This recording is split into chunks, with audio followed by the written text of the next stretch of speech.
Okay, here we go. I'm going to try to record 3 games, but I've got a fussy boy here. Yeah. Hopefully we'll get through these. And then I am putting him to bed. So, since he just woke up again. So, game 1, I'm going first, and I'm playing against, it seems, Animar, piloted by...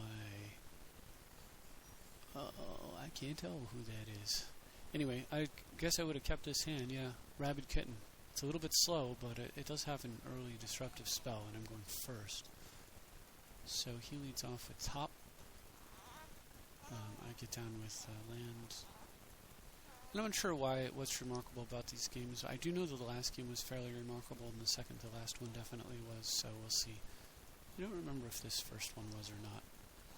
But I'm going to play through rather quickly since my son would like for me to do that, I think. So I snap his guy. I actually could have produced an extra mana there had I played my growth chamber, but I just play it this way. And then remand his sower. So now I know what he's planning to do. And it doesn't matter because I've hit the magic number. I draw a card. Play Arbor. I was going to vert it into Arbor, but that'll work. 0 cost green creatures and natural order works. Triple Trasset on him and boom, boom, boom. But he actually keeps playing, so this is interesting. He's got a sower in his hand. There's a Fauna Shaman out. So perhaps he'll recover. I guess this might be why I continue the game. So I thought he would scoop there. So I bribe him now, and I have all these different options here. Hellkite, Shapeshifter, Manowar, all kinds of stuff. But I take the one that I usually take against the deck like this, which is Kiki-Jiki, and then I just get Kiki with it. Send in a Trastodon. He doesn't want to trade a fake creature for real creatures, so I get to deal 9 and draw a card as well. Interestingly, he plays a Strip Mine, so he's got no mana at all. So what I decide to do is brainstorm for options, shuffle away cards I don't want, develop a little bit, and then clone my Trastodon and kill a couple of my cards just to pick up some elephants and send in the fatty. And so this turn he actually has a great play. This is cool. What an interesting way to recover from Trastodon, Court of Calling. So he's able to Venser his Kiki-Jiki back to his hand, but it does tap out all of his guys, and I happen to draw Rift there, and I blow it away. I just thought that was pretty neat that he almost recovered in a sense there. He had like a way to punish me for giving him all those elephants. I thought that was pretty cool. So that was game 1. Game 2 is against Vicinder, who is going first and is playing Wart. Ah yes, this was an excellent game. So I have to mulligan this hand, I think, and this one's a keeper. And it's a little tentative since he is playing Wart, who rewards you for playing sorceries. It means my guys are probably have gigantic bullseyes. And here I made a play that I later felt was probably an error. So I drew and should have probably just played a Mox Diamond and the Wasteland, cast Edric and attacked. And if he trades Arbor for Elves, I get to keep Wasteland, and that's okay. If he doesn't, though, I draw a card. But instead, I went this route and cast Edric. Now, going this route ensures I will not draw a card. So the other way I had a chance to draw a card, this one I have no chance to draw a card. And killing an elf, keeping a Wasteland, I would have the same amount of mana. So it really, whether or not he blocked, so this was wrong.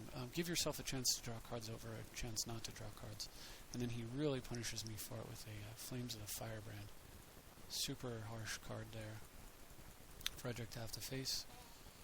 And now I've got to do some really awful stuff, because generally the best way for me to recover is with opposition, but I just can't afford opposition here. And I really debated on Orb, and if he didn't have a bird out, if that was a mountain, I would have probably gone for Orb.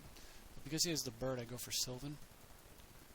And he gets down with Explosive Vegetation and makes me feel very bad about not getting Winter Orb there.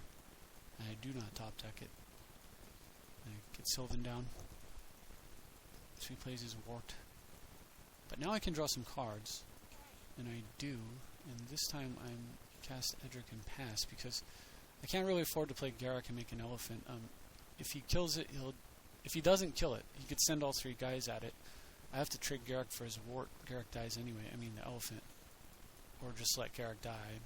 Basically, there's no good situation for me right there. And look at this. Creeping corrosion. So I just lost 2 moxes, which represented 4 cards. Nasty investment. Or a nasty loss of a heavy investment there. So go ahead and just take some more cards. And spend a bunch of life. and get developed this way. So the thinking here is, if he sends in Wart alone, Garrick's got it covered. If he sends in Wart and his warriors, I can at least kill one or even both of them if I choose to try to keep Garrick alive. But he has Chandra to kill that. So really the right play for him is to send all 3. I'll block 1, and Garrick will die. He does not make the right play, and I kind of had to bank on him not making the right play because there's not a lot of chance for me to win this game if he plays correctly, so I have to give him an opportunity to lose the game for himself. One such was here. He Eternal Witness and didn't pick up Flames of the Firebrand. He picks up Explosive Vegetation, and dude, how much mana does a person need, really? So he just sends in Wart, and Garrick takes it, which is huge for me. As you can see, I'm now able to double pump that Growth Chamber and Tomb, so that's like 8 mana off this 1 card if I need it. So I go Sword and equip Garrick, scroll for Rift, and I meant to put a mana in here and float it, but Tommy was kind of asking for attention, and I totally misplayed that, so I don't have an Arbor Elf in play right now like I should. He can't block, so I float a mana. And actually what I would have, if I had floated my mana correctly, I was planning to either float a green and fetch Rift, or float a blue there. And if I floated a blue there, I could have fetched Mystical. And then on this turn I could have untapped my guys, played a Junkie Elf, and then cast Trastodon, or Drained Hermit. But I didn't do that, so I am now down to 7 life, having misplayed that, but I'm able to flip Areo and finally get my elf into play and pass a turn. I'll just minimize my remove from the game pile. So I'm at 7 life against all this stuff in play. And to get around Areo, he plays Chandra so that he's going to double his next spell, and then he plays Wormcalling to just burn it off. And then Chandra to double his next spell to sort of make up for the lost spell, and of course do something horrible to me. And what will he be doing? It is pretty horrible. It actually, yes, and then with Wart he's going to Convoke and play the same spell 3 times, and the spell he's playing is Genesis Wave for 4. So he gets to reveal the top 4 cards, and every 4 casting cost permanent or less comes into play. And because he's copying it with Chandra and with his guys, he gets to do it 3 times. So he gets triple land and not the Skull Muncher. That's good. Safe on triple land. Land and an elf, safe on that. Ooh, Trastodon, but it's not 4 mana. Neither is Call of the Heart or Slagstorm. So he gets all lands and a land dork. And he's down to 1 card in hand, which he then plays, doing me a favor. Explosive Vegetation, and he conspires it so he can thin his deck out. But what I don't think he's realized, and I chump with Elf, I don't even have Forest untap anyway. But what I don't think he realized is this is actually game over, provided I can stabilize. And why is that? Well, under almost every circumstance it is. I mean, barring like Urza's Rage or something. Obliterate. Because he has no cards in hand. Every single card is green over there, so he cannot block a creature with Sword and Feast and Famine. And I have Areo's Essence. So if he draws a card and holds it, I'm going to hit him with my creature and take it from him. And if he casts it, Areo counters it. If he casts a spell on his turn, if he draws like an instant and he Convokes and then casts it on his turn, what will happen is his clone effect will go on the stack because he's the active player, and then my Essence will go on the stack, countering his instant, and then the clone will have nothing to clone and it'll get countered. So the only out for him, so he can't play sorceries. The only out for him is to draw a card an instant and cast it on my turn and then convoke it, so that he can, so that the second copy, so that the stack happens correctly for him, and the second copy will resolve. So I draw these things here, and I put back Flooded Strand and Sylvan Ranger on top. And because I need to kill Chandra, so he doesn't get to make 3 copies of things every turn. And I don't want to rift anymore, because if I rift, then he can get out of this trap. I need to keep him, so as long as he has an empty hand, though, he's stuck in the trap. So just hang on to the rift. What I screwed up on here, probably, was I could have rifted any one creature, any one permanent here, and then taken it with sword. That probably would have been a good play. But I kind of felt like, on the other hand, that I should save it just in case, like, who knows what could happen, some way for him to get out of this that I hadn't foreseen. So what do? I play a pod, take 2 damage, and move my sword over to the Bloom Tender. So this way, I can Bloom Tender to kill, or to hit him and get my card, plus untap my lands, and Edric will finish off Chandra for me. And I've got an active pod.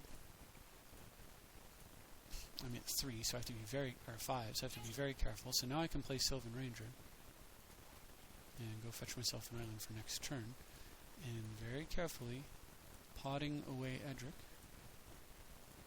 trying to stay out of Urza's Rage. Although I have really got nothing if he's able to get it off. I wart. I get a copy of Wart. Here you go, son. And I make a beast, and now 1, 2, 3, 4, 5. 1, 2, 3, 4, 5. We're even on blockers. And I pass the turn. So the only out for him is to draw an instant, understand how timing works, cast it on my turn. And he draws Lightning Bolt and casts it on his turn. And when he sees what's about to happen, Edric's about to counter Lightning Bolt, and then see Edric will counter Lightning Bolt, and then the clone has no targets. He quits, so that was totally awesome. Game 3 was against Zamuels, and he's going first. And this is a pretty awesome game too. He has Varl's the Scarstriped there as his commander, and I keep a somewhat sketchy hand, but I mean I have Pod, turn 2 Hatchling, I've got Oracle potential, I've got some disruption, so it's alright. Until he does that, and suddenly it's not so good. So I get down with Verdant and pass. I actually, part of me considered strip mining, and then I realized that'd be totally crazy. I've got to develop. So he plays Harmonize. I have no idea if he had that green in his hand. If he hadn't, then I guess strip mining would have been like a lucky, awesome play. But if he had, then it would have been a fool's play. So anyway, I have to try to recover from this horrible, horrible deficit that I find myself in. So I go with Bloom Tender over Spiketail, trying to catch up on mana, and look how far behind I am. Woodfall Primus comes into play and axes my Wasteland, so I can't kill his Bayou. So this turn I just play a regular land, and I thought about dropping Oracle and then stripping his Bayou, but I felt like I needed to set myself up because I need Bloom Tender to tap for 2, and I have a plan with Pod in my hand. Pod is extremely powerful in this deck because Edric costs 3 mana and all the great targets are 4. So take 6 damage, and now he plays Grave Titan. So I mean, if you look at how far behind I am, this would appear that this freaking game is way over, right? I mean, how is it possible to even come back from this? Barring, some crazy mana ramp and maybe Rift, which I don't think is going to happen this game. But check it out. Pods, Edric. And I fetch up Metamorph to clone Woodfall Primus, eating his swamp, and I strip away his other swamp. So hopefully slowing him down and giving him some discouragement from swinging, because I will happily trade the Primus, pop back out and clone the Primus, and kill another one of his permanents if he swings with the Grave Titan. And if he plays like removal on this guy, like say if he had his own Viridian Shaman, same problem for him. But he's able to vegetation right back into double black. Alright, son, after this game, I got you, buddy boy. I know what you need. There you go. That's it. Alright, so, I have nothing, I don't have a 9-drop. There are very few 9-drops in this game that are any good, or even, like, semi-good. And I don't play any of them anyway, so. And Bloom Tender no longer taps for 2 here because I killed my blue permanent. So the first thing I do is I play Spike Tail. And then with 3 mana I play Clamp my Primus, and I Primus him anyway. Paying life to do it, and drawing a few cards. And what wonderful cards they are, Shaman and a Bribery. But now the persist effect of Primus will go on the stack, and I'm able to switch from Primus to Titan. And of course I have nothing to fetch and say go. So I transformed from a Primus to a Titan in order to even this board state out and threaten to do good things with my commander. It also means that Bloom Tender is now going to tap for 3 mana next turn. So he Varsolzes, and I think he's starting to understand how abusive I can be with Pod, and he just eats his Primus right away and kills the Pod. There you go. So he's tired of the binky. I need to give him attention after this game, for sure. So, attention in a bottle. So, oh, please don't tell me we're going to glitch out. Oh no. Oh no. I don't know what happened. That is so weird. Well, anyway, I did win the game. But anyway, oh, I see. Sorry. Anyway, I untapped, and I tapped for 3, 4, 5. Played a land and bribed him. And, was it 3, 4, 5? 5. Or no, 3, 4, 5, Tezzeret, fetch a Soul Ring, I think. Play a land and bribe him, something like that. Anyway, I definitely briberied him, and in response, he gave up. So next turn, the game ends. The game ends in less than spectacular fashion. He just folds to a bribery. I have no idea what was in his deck, but I did think that it was pretty interesting, like fighting this slog to stabilize with almost nothing. And total control over my mana. Anyway, my son needs some attention, and I need to log out and be dad. So, I hope you guys enjoyed this video with some input from young Thomas Daniel here, and we'll see you next time. Thanks for watching.